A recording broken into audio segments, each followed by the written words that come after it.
Sri P. Chidambaram, 10 minutes. Mr. Deputy Chairman, sir, I'll take less than 10 minutes. My colleague, Mr. Yes, come. Mr. Sybil will take the rest of the time. Sir, we have a Citizenship Act in this country. It recognizes citizenship by birth, citizenship by descent, citizenship by registration, citizenship by naturalization, and citizenship by incorporation of territory. These are universal, but I'll be very brief. These are universal principles. Now this government is introducing a new category called citizenship by arbitrary executive fiat, and is asking this Parliament to support the government in passing what is patently an unconstitutional law. My friends have spoken about it, others will speak about it. We are elected representatives of the people. The Constitution has asked us, in the first instance, to judge the constitutionality of a bill. We can't pronounce on the constitutionality, but we have a responsibility to pass what is constitutional. Not all of us are lawyers. In fact, not all of us should be lawyers. We should be from every walk of life. And from every walk of life, we must bring our collective wisdom and common sense to say, is this constitutional or not? What are we doing in this house? What we did in the other house and what we are doing in this house is abdicate our primary responsibility in favor of another of the three entities and organs of the Constitution. What we are doing, you are pushing the issue to the lap of the judges. You think it will stop here? It will not stop here. It will eventually go to the judges. And the judges are respectable people, but they're unelected judges. Unelected judges and unelected lawyers will ultimately decide whether what we do is constitutional or not. This is a slap on the face of Parliament.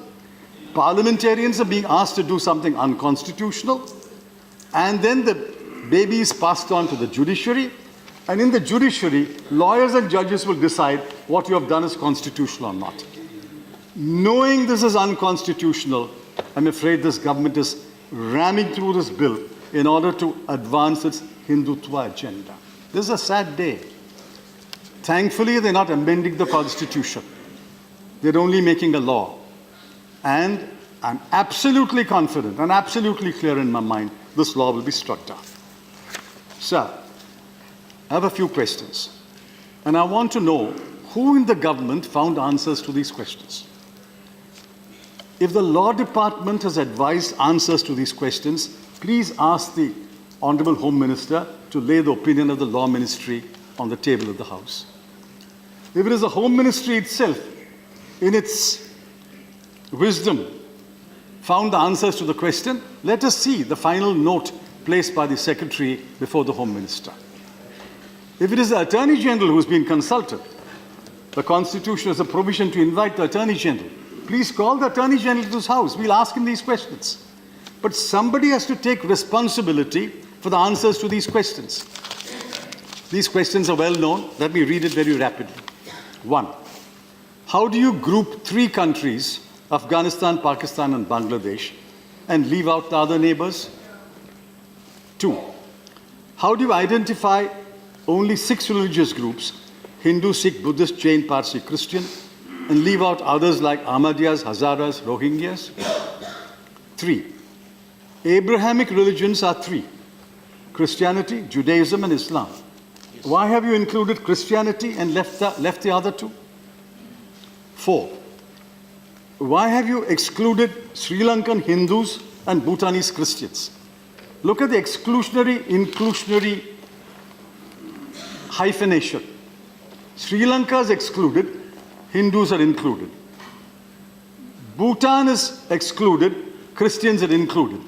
When you hyphenate the effectives, Sri Lankan Hindus are excluded, Bhutanese Christians are excluded. This exclusionary, inclusionary hyphenation is beyond common sense and logic. 5. Why only religious persecution? Are people not persecuted for political reasons? Linguistic? Are people not persecuted on linguistic grounds?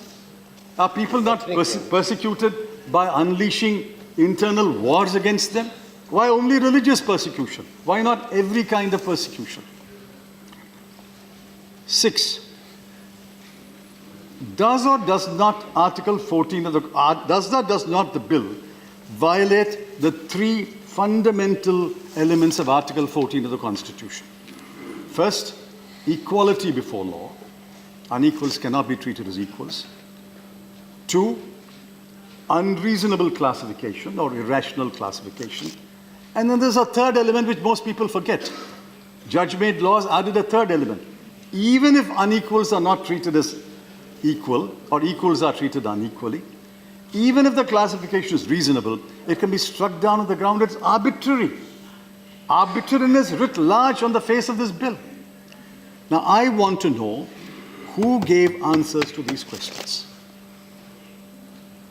Please let us have the answers. Why are parliamentarians being told, you will not give answers to these questions, go to the court and find answers? Let us have answers to the question. Let somebody take responsibility for the answers and say, yes, the Attorney General of India has answered these questions and said, these are our answers, and therefore this bill is valid. I dare the government to lay the opinion of the Law Department. I dare the government to invite the Attorney General to this House to answer our questions. So what we are doing today is wrecking the Constitution from within. A small part of the Constitution is sought to be wrecked and demolished by this insidious bill. Fortunately, we have 3 organs of the state. The executive is complicit. The legislature is being invited to collaborate. Hopefully, the judiciary will strike it down and we will save India and the idea of India. Thank you.